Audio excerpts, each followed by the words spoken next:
Look at that windmill. Yeah. America!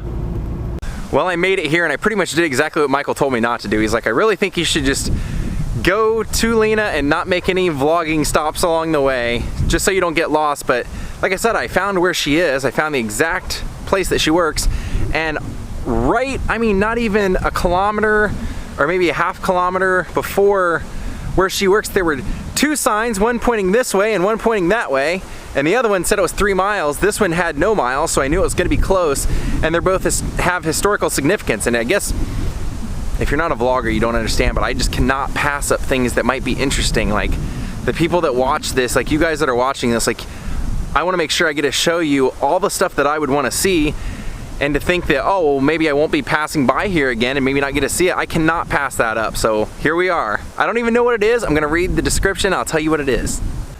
So here's another one of those historical staircases that we went in when I showed you guys the ship burial ground. And this is kind of similar, because what this is actually, I'll show it to you right here. It's called Lestu Rohr. And it says, in the meadow there are remains from both the Bronze Age and the Iron Age. Early Bronze Age, 1800 to 1100 BC, remains include the earth-covered cairn and the stone cairn known as Lestu Rohr.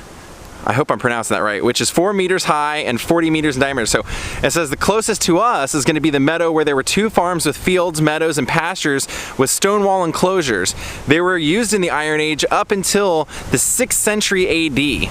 Now it also says beyond that is an ancient tract that leads to a small burial ground with a grave built of large granite standing stones. So we're going to go walk out there and see it. It says it's 1.5 kilometers wayward, so let's go. Like I said, as a vlogger, I just can't pass this kind of stuff up.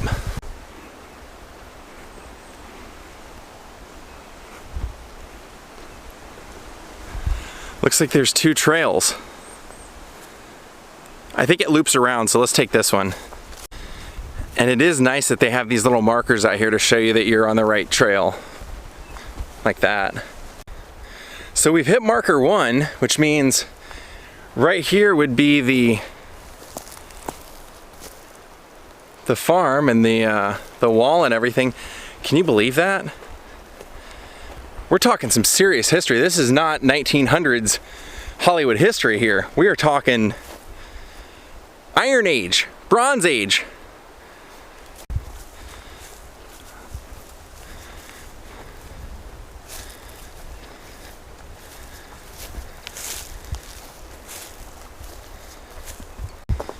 Well, that was obviously the closest one to us, so now let's walk out and see if we can't find these burial markers.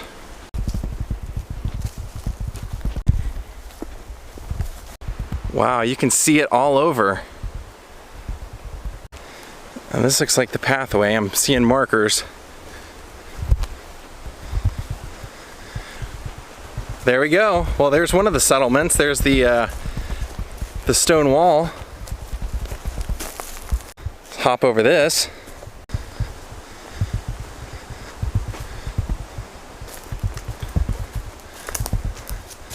That's it. Holy Christmas.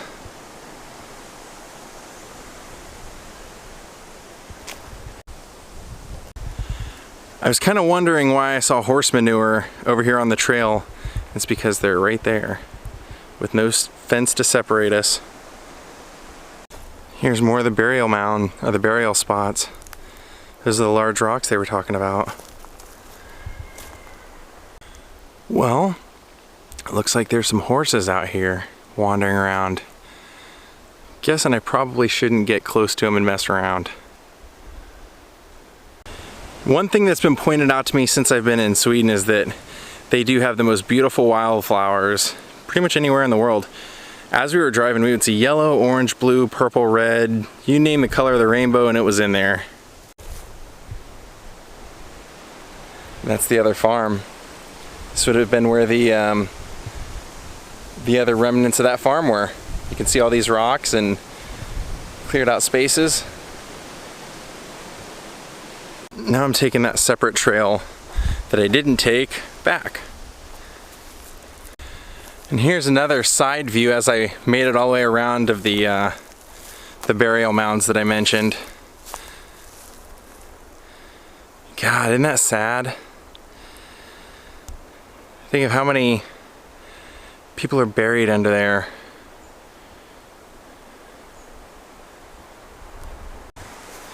Oh, my grandpa'd be in heaven here. Look at all these mushrooms. He loves to go mushroom hunting. Whoa, man down, man down. Look at this one loner just sitting right here.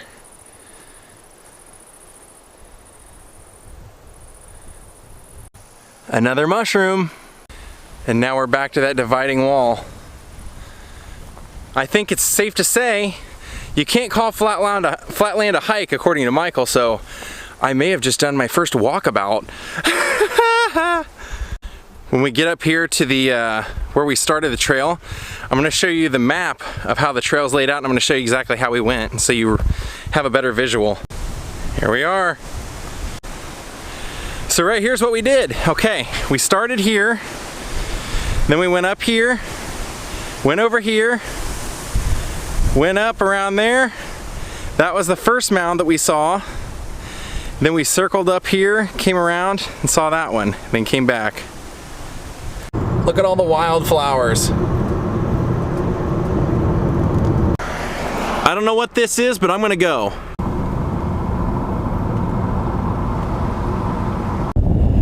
Well, that's what following a sign that said pizzeria gets ya.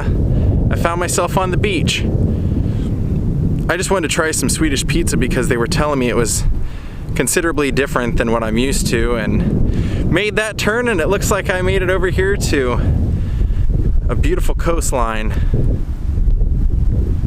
No complaints, but look straight ahead. You can see two islands. Michael told me about that. He said you'd be able to see two islands when you get to the beach, so looks like my curiosity led me to a beautiful view.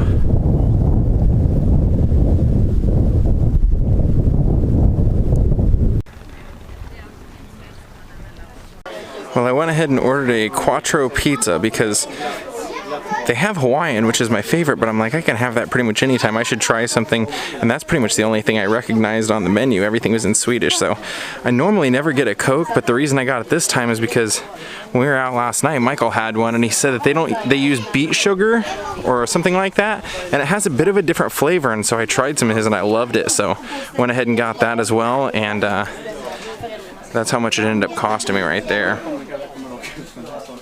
Which conversion rate, I'm not exactly sure what that is, but it's probably not that much. And this is where I'm eating. It's called Pizza Boden.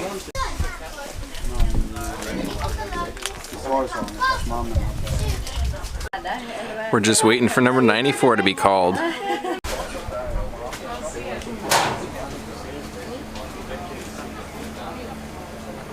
Okay, one thing Michael did tell me is he said when you eat your pizza here, you have to eat it with a knife and fork. That's like customary, and they always make a pizza that's like individual size. I definitely have never had anything quite like that before. So we'll see what it is. It's got shrimp, it's got everything on there. Michael will be proud. So far so good. I'm digging it. I think I'm getting pretty full, but I'm trying. Got about a quarter of it left. Well, I found another one, and every time I see one of these, I have to pull off the side of the road and find out what it's about.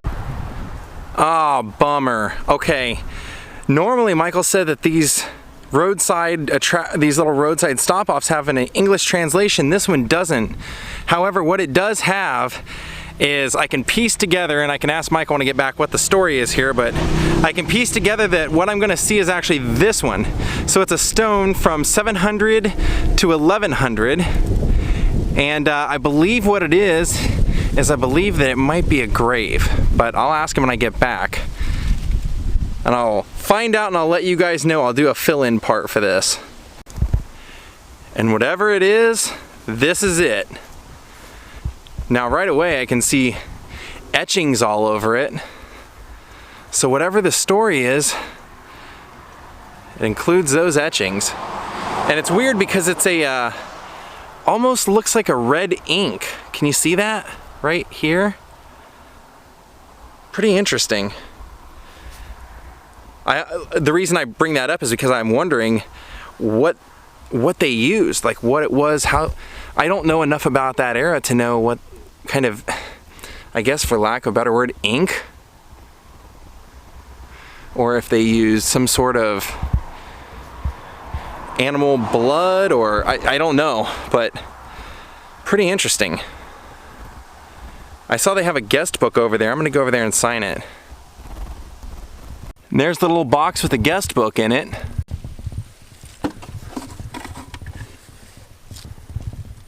What do we got here? 2003, 2008? Let's look. Okay, so there's the guest book was officially started on April 5th, 2003. And a lot of people, the Czech, Visby,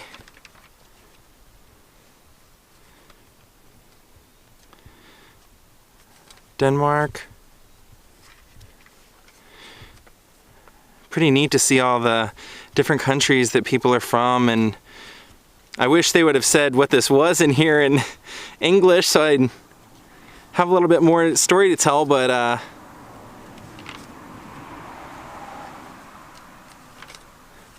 2011. Let me go ahead and sign it. Now you can tell that there's not much left of this guest book, but I went ahead and signed it here. I just went ahead and put my name and my YouTube channel and where I lived. I just did that because you never know. This one, look, Dallas, Texas, Stockholm. It's pretty cool.